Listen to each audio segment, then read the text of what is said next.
Hi guys, welcome again to evidyarthi.in. This is Varsha. So I hope you all are doing great. So let's start हमारा second poem. Second poem का नाम है Fire and Ice.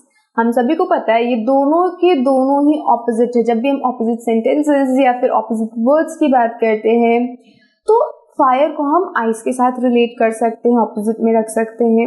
यहाँ पे ये जो पूरी की पूरी पोएम है, it is written by our favourite poet Robert Lee Frost और उन्हीं की ये पोएम है. काफी फिलोसॉफिकल पोएम है. So without further ado let's start this poem.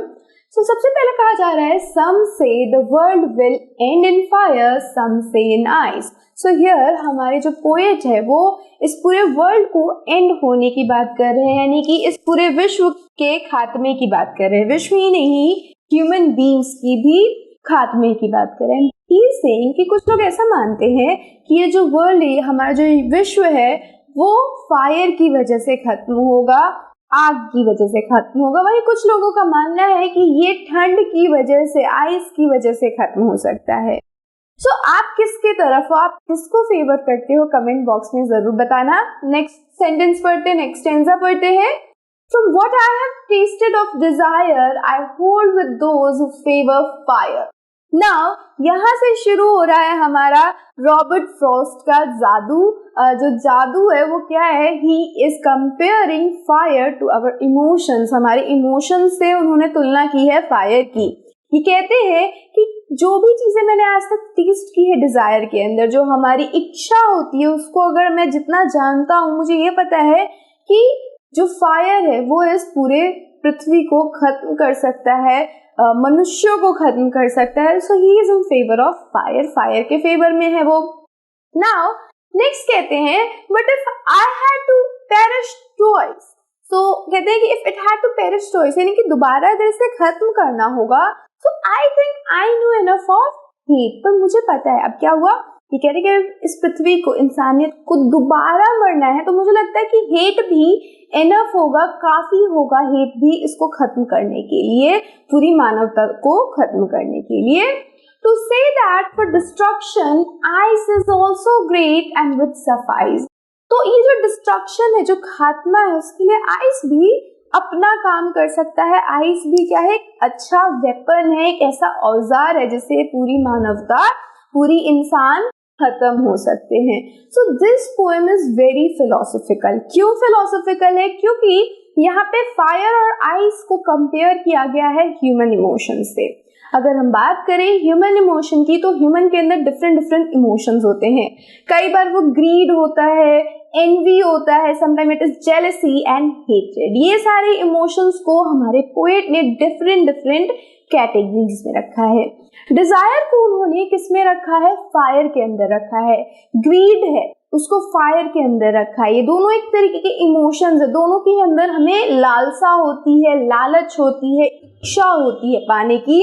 और हमारे पोएट कहते हैं कि अगर दुनिया कभी खत्म होगी तो फायर की वजह से, यानी कि हमारे ग्रीड और हमारे डिजायर की वजह से. लेकिन उनका ये भी मानना है कि अगर दुनिया को दोबारा खत्म होना हो तो जो हेट है, जो जेलसी जैसे इमोशंस है, वो भी काफी है दुनिया को खत्म होने के लिए. तो यहाँ पे आइस की बात की गई है, आइस से कंपेयर किया गया है इन इमोशंस को. कौन से इमोशंस को? यस, जेलसी एंड हेट्रेड को. और सोच के भी देखो, अगर आपको इसका लिटरल मीनिंग भी ना पता हो, आइस के बारे में भी ना पता हो, तो अगर हमें पता है कि अगर दुनिया में ग्लोबल वार्मिंग बढ़ जाएगी तो वी विल डाई इवेंचुअली, और हमें ये भी पता है कि अगर आइसेज आ जाएगा तो हम लोग तब भी मर जाएंगे. तो उन्होंने साइंटिफिक चीजों को भी हमारे इमोशन से क्या किया है, रिलेट किया है. नाउ यहाँ पे बहुत अच्छा मैसेज उन्होंने इस पूरे के पूरे पोएम से बताया है कि देखो, इंसान है, ठीक है, और इंसान के अंदर इमोशंस है. फायर वाले इमोशंस भी है और आइस वाले भी इमोशंस है. यानी कि हमारे जो ईर्ष्या है, लालच है, जो हमारे हेट्रेड, घृणा है, ये सब क्या है, ह्यूमन के अंदर प्रेजेंट है एंड होना भी चाहिए. लेकिन इतना ज्यादा वो नहीं बढ़ना चाहिए जिसकी वजह से ह्यूमंस ही खत्म हो जाए, इंसान भी खत्म हो जाए. तो क्या जरूरी है?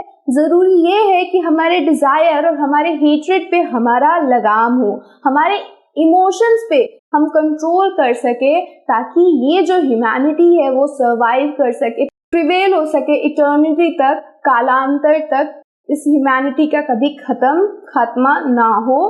कब नहीं होगा? जब हमें इन इमोशंस के ऊपर अपना कंट्रोल होगा, दोनों के ऊपर, बोथ फायर वाले इमोशंस एंड हमारे आइस वाले emotion, that is desire and hatred. तो दोनों को ही कंट्रोल में रखना है। नाउ चलते हैं हमारे लिटरेरी डिवाइस के ऊपर और समझते हैं कि कौन कौन से लिटरेरी डिवाइसेस यहाँ पे यूज हुए हैं इस पोएम के अंदर। तो यहाँ से हम देखते हैं सबसे पहला लिटरेरी डिवाइस होता है हमारा राइमिंग स्कीम किसी भी पोएम के अंदर। इसे हम पोएटिक डिवाइस भी कहते हैं।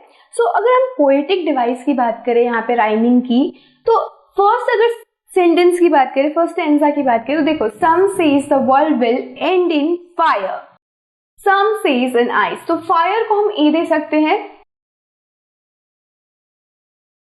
A, some says ice, fire and ice two opposite words, that is B, है ना, राइम नहीं कर रहे, fire ice different words. Then देखो for what I have tasted of desire, desire आपको फायर की तरह नहीं लग रहा, फायर से राइम कर रहा है ना, तो desire will be again A. I hold with those who favour fire, तो फायर अगेन डिजायर से सिमिलर है एंड फायर अगेन हमारे फर्स्ट सेंटेंस से सिमिलर है, तो ये भी ए हो जाएगा।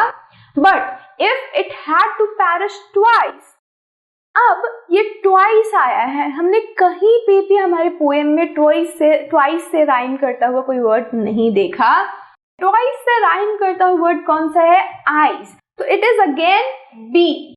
नेक्स्ट है I think I know enough of hate, hate कहीं पे भी किसी से भी राइम नहीं कर रहा है, तो हेट के लिए हम एक नया अल्फाबेट यूज करेंगे एंड दैट इज सी। तो अभी तक हमने देखा ए बी का यूज हो रहा था, नाउ नेक्स्ट वर्ड हमने यहाँ पे नेक्स्ट अल्फाबेट यूज किया है सी।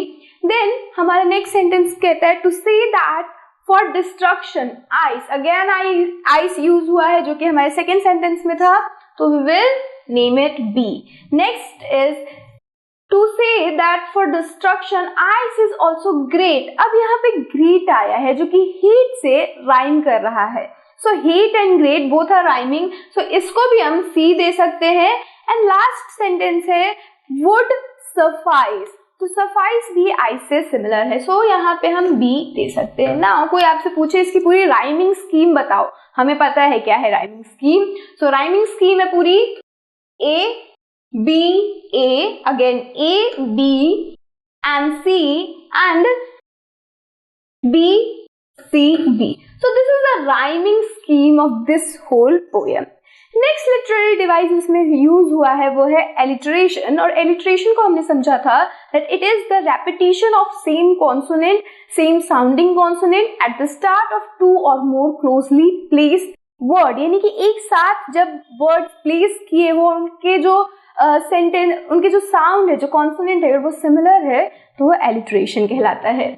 तो यहाँ पे एलिट्रेशन का यूज बहुत जगह हुआ है, जैसे कि फेवर एंड फायर। अगेन अगर आप देखोगे तो यहाँ पे वर्ड विल जो कि फर्स्ट सेंटेंस में है, तो ये भी एलिट्रेशन का पार्ट है। Both same sounding consonant are use closely place, दोनों ही एक साथ जुड़े हुए हैं, तो यहाँ पे एलिट्रेशन का यूज हुआ है। सेकेंड है हमारा इंजैबमेंट, और इंजैबमेंट को हमने समझा था कि विदाउट एनी प्रॉपर पंचुएशन हमारा जो सेंटेंस है वो दूसरी लाइन में पहुंच जाता है। तो फर्स्ट सेंटेंस में आपको ये दिख रहा है कि सम say the world will end in fire, और यहाँ पे पोएट ने कोई पंचुएशन यूज नहीं किया है, सीधा नेक्स्ट लाइन पे पहुंच गए हैं और वो सेंटेंस वहीं से स्टार्ट हो गया है फिर से, और क्या कह रहा है कि सम सेज इन आइस। तो दिस क्या बता रहा है कि ये इंजैबमेंट यहाँ पे यूज किया गया है।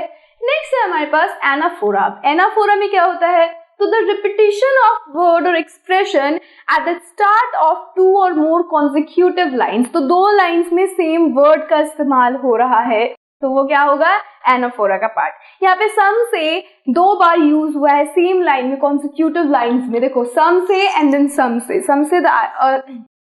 से the world will end in fire and some say it will end in the ice. तो इट इज हियर, हम देख सकते हैं कि यहाँ पे क्या यूज हो रहा है? एनाफोरा। नेक्स्ट सबसे इंपॉर्टेंट जो हमारा लिटरेरी डिवाइस यहाँ पे यूज हुआ है, जो सबसे ज्यादा पोटेंट, सबसे ज्यादा दिख रहा है, वो है पर्सोनिफिकेशन। हम सबका फेवरेट पर्सोनिफिकेशन। और ये किस लिए यूज हुआ है? फायर और आइस में यूज हुआ है। यहाँ पे हम देख सकते हैं कि फायर और आइस को पर्सन से कंपेयर किया जा रहा है, इनको कंपेयर किया जा रहा है किसी दूसरे चीज से। फॉर इंस्टेंस आइस को एक ह्यूमन इमोशन से कंपेयर किया जा रहा है, आइस को हीट रेट से कंपेयर किया जा रहा है, और वहीं फायर को किससे कंपेयर किया जा रहा है, डिजायर से। सो पर्सोनिफिकेशन का यूज हो रहा है। तो personification is to give human qualities to inanimate object. वो ऑब्जेक्ट जिनके अंदर न प्राण है न जान है, उनके अंदर अगर हम ह्यूमन क्वालिटीज डाल दे, ह्यूमन क्वालिटीज से उनका अगर कंपेयर करें, तो हम क्या कहेंगे, द सेंटेंस और the poem has a personification device. और यहाँ पे फायर और आइस को यूज किया गया है to show human emotion. So these were the literary devices which were used in this poem. Now next हमारा जो सबसे जरूरी काम है वो है इस चैप्टर के, इस पोएम के क्वेश्चन आंसर। अब वो कहाँ करेंगे हम, वो करेंगे हम अपने नेक्स्ट वीडियो में। So I will see you in the next video. Till then, stay safe and keep learning with us. Bye bye.